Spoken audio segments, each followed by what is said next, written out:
Comrades and friends, this is Global Weekly News 27. First, we go to Peru. In Peru, a South American country, 53-year-old Pedro Castillo, a rural teacher and a peasant leader, was elected as president in June 2021. He promised to implement left progressive plans and to constitute a new constituent assembly to replace the 1993 constitution of the dictatorship of Fujimori period. But Pedro does not have majority support in the parliament. Only the rightist forces have majority. There is no upper house in Peru. The far right forces did not allow Pedro Castillo to carry out any of his progressive plans. On 7th December, Pedro Castillo declared national emergency and dissolved the parliament. Through a legislative coup, Pedro was overthrown and swiftly arrested and put in jail. Pedro is alleged to have violated the constitutional order. On 12th December, Pedro Castillo's presidential immunity was removed through a bill. On 15th December, Peru's judiciary extended preventive detention of Pedro for 18 months. People in tens of thousands, particularly from the rural areas, come to the streets protesting the illegal arrest and removal of President's post of Pedro Castillo. From 7th December onwards, indigenous people, peasant and social organizations, student and trade unions resorted to road blockades and closing the local airports. Castillo's Libre Party brought a bill in the parliament on 16th December to advance the parliamentary elections to December 2023, but it was rejected. The parliament has the lowest approval rate. Still, due to the uprising of the people, on 20th December, Parliament passed a bill to advance the election by 2 years. Elections are to be held in April 2024 instead of April 2026. 93 voted in favor and 30 voted against. The Libre Party demanded simultaneous elections for the Constituent Assembly also. The Vice President, Dina Boluarte, was sworn in as the President on 7th December. She declared emergency and went on suppressing the people's struggles through repression by the police and the army. So far, 28 people were killed, hundreds got injured, many were arrested and put in jail. Human rights groups, national and international, condemned the brutal repression in Peru. Dina Boluarte has made many changes in the cabinet.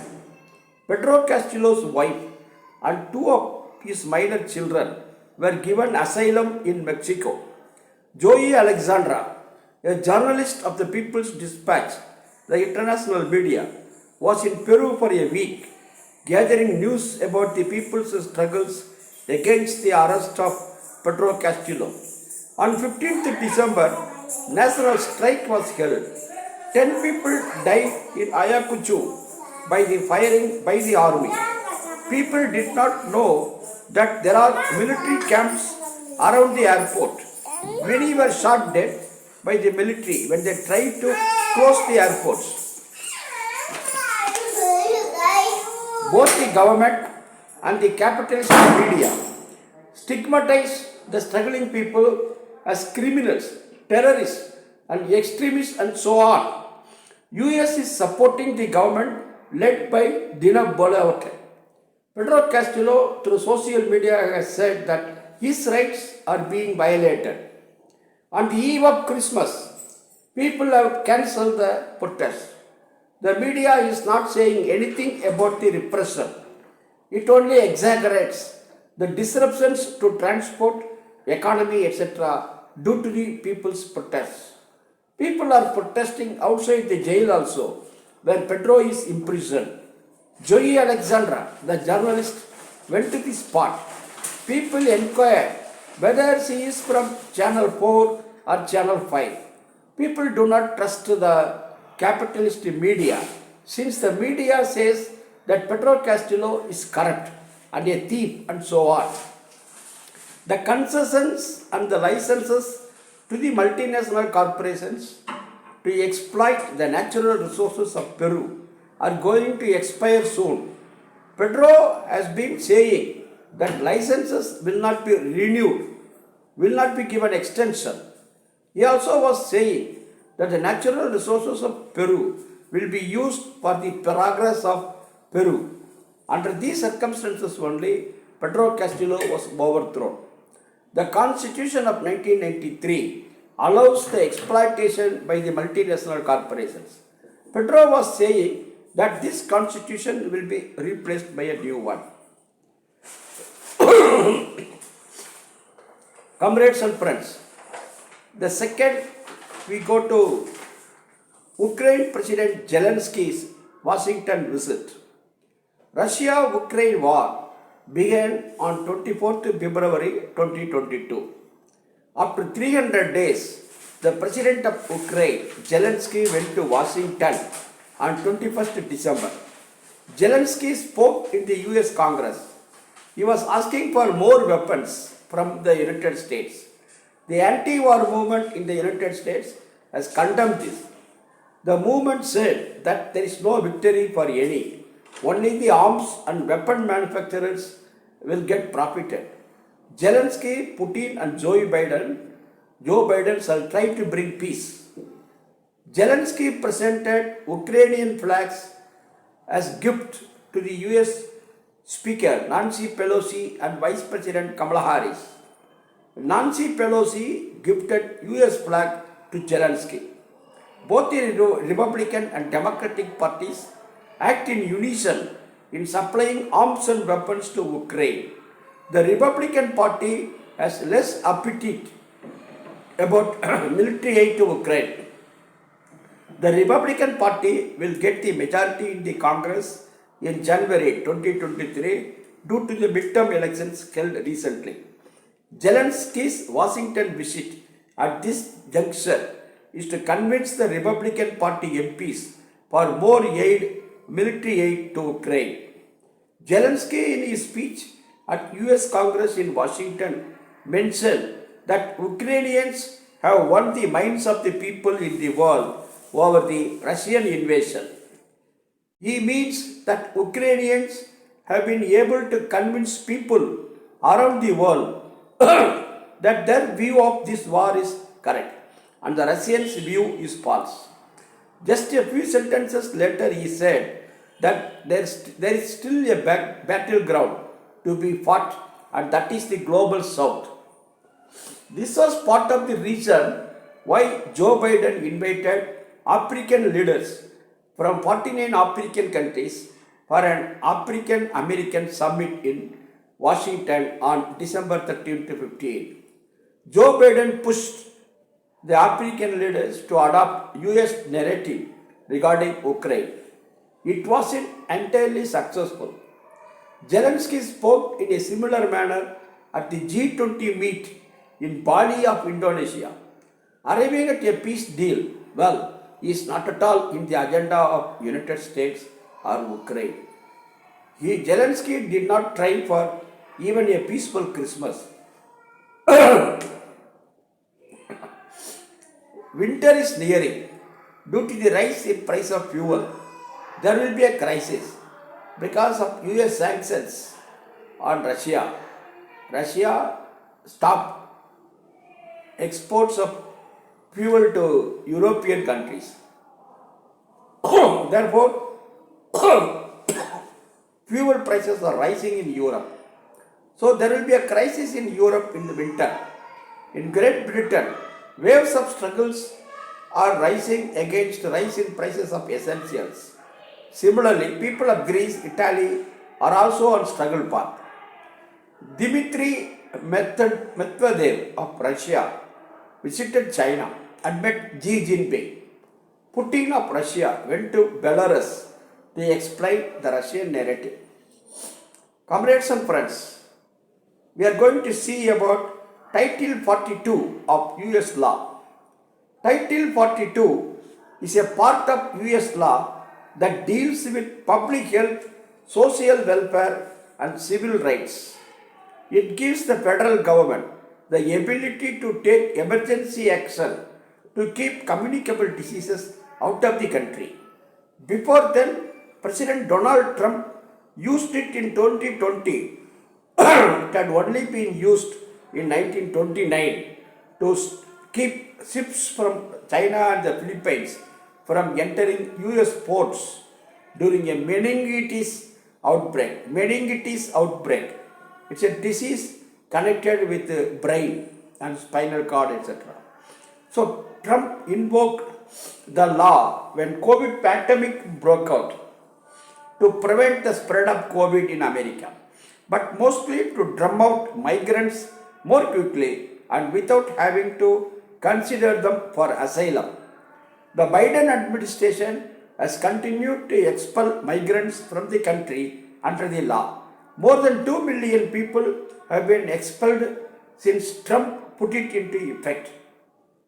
The Biden administration has repeatedly sought to end the policy, but it remains in effect after the Supreme Court granted an emergency appeal on 27th December by 19 Republican state attorneys general who sought to defend the measure.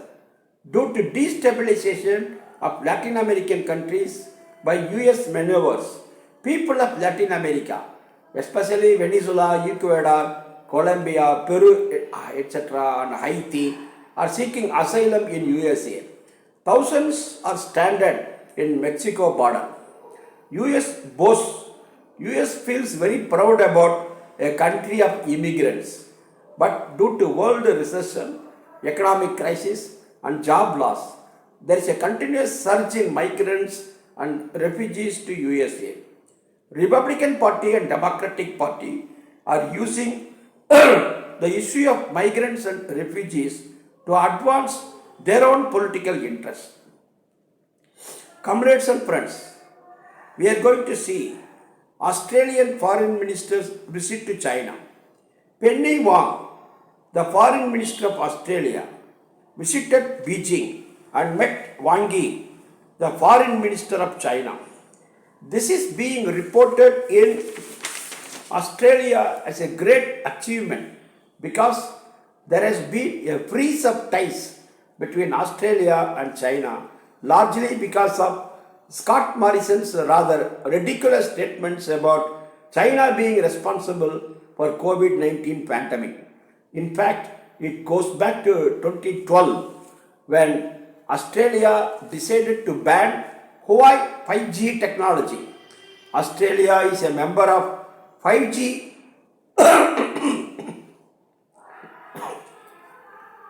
Five Eyes intelligence network with the US, New Zealand and United Kingdom, and therefore felt under pressure from US to cut ties with Huawei in terms of 5G technology.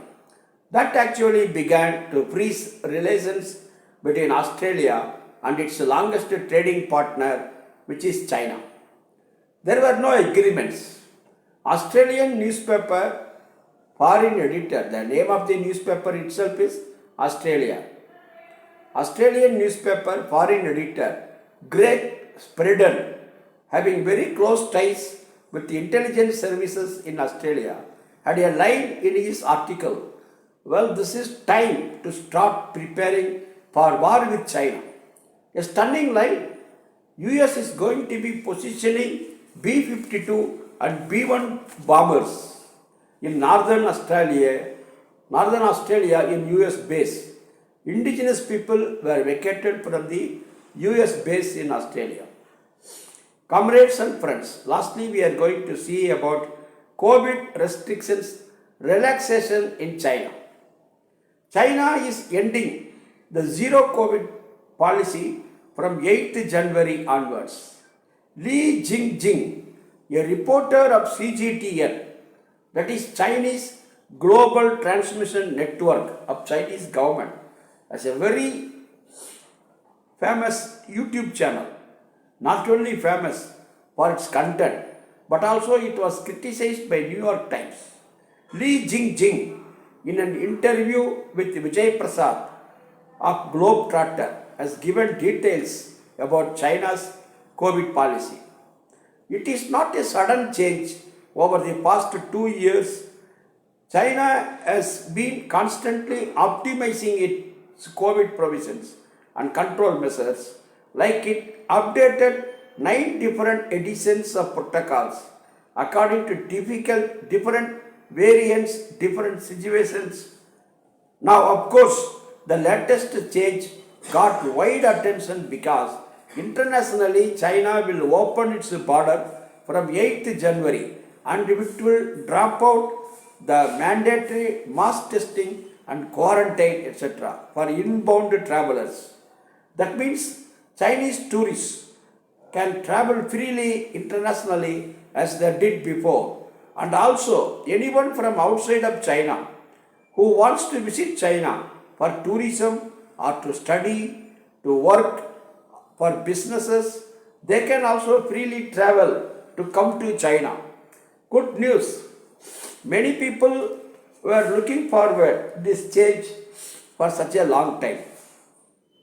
Also, domestically, over the past 2 months, there are a lot of changes as well in terms of the COVID preventions. For example, in over 3 years, we have to, if we want to go to anywhere in China, we have to show our green card, which proves that we didn't go to the high risk regions. Now, so we have to show with the health card.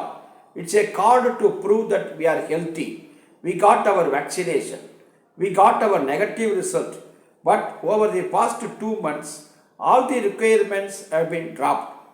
All the restaurants, shopping malls, gyms have reopened. Chinese are almost back to the life in 2019. Though China is relaxing many restrictions, that doesn't mean China has no plans to deal with corona anymore. There is still a very carefully designed procedures to protect the vulnerable groups. For example, while we are doing this change now, because especially recent outbreaks in China, it proved that Omicron is less lethal compared to Delta, compared to the original variants that caused the outbreak in Wuhan in 2020. They are still doing 3 very important things. First, to get the elderly vaccinated, because even though Omicron is less lethal deadly, still old people above 60s are still facing higher risk to turn into critically ill, and so they are vaccinating the elderly people. Second, all the hospitals, clinics across China are running in full capacity because a lot of people are having fevers. So now the pressure is on the medics, of course, and they are treating the vulnerable groups. And third one, they are advocating the public about how to recover from COVID, how to take the proper medicines, how to treat themselves. So now the whole people in China, since many of them are getting sick, going through this recovery procedure, now they know how to cure themselves even though they are staying at homes.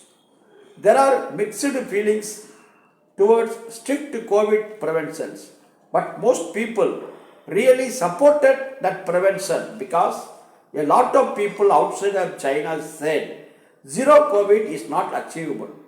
What China actually achieved zero COVID in 2020. In later 2020, they eliminated the most deadly COVID across China, and China was the safest place in later 2020 when there were different variants across the world, and that came back in China. So China actually achieved zero COVID, but this thing cannot be done if China is the only country doing the strict controls. So if all the world were coordinating with putting their efforts into eliminating COVID's original variants, we probably wouldn't have seen different variants that it is reaching around the world and still taking lives around the world. China is a large country with 140 crores population. Largest number of elderly people are in China. To protect the elderly from COVID, for 3 years, China adopted zero COVID policy in spite of the deteriorating Chinese economy. But China has the lowest death rate due to COVID-19, which is below 6,000. In USA, 11 lakhs died. In India, 5.5 lakhs people died due to corona. But in China, the number is between 5 to 6,000 only. In the past 3 years, China was really buying time to first increase the hospital beds, especially the beds in intensive care units. Doctors and nurses' strength were almost doubled. In 2020, the Chinese doctors shared the sequence of the virus and also donating many medical stuff and sending medical teams to different countries and donating vaccines to the world to help others recover. Of course, there was a damage to the economy and a lot of people have some discontent, and which is understandable. China prioritized the lives of the people. Only 40% of the people above 80 years of age were vaccinated due to hesitation on the part of the elderly. Now China is convincing them also and going for more vaccination of these elderly people. So all said and done, China is very fast coming back to the living conditions of 2019, that is prevailing before Corona. Thank you, comrades. See you next week. Lal Salam.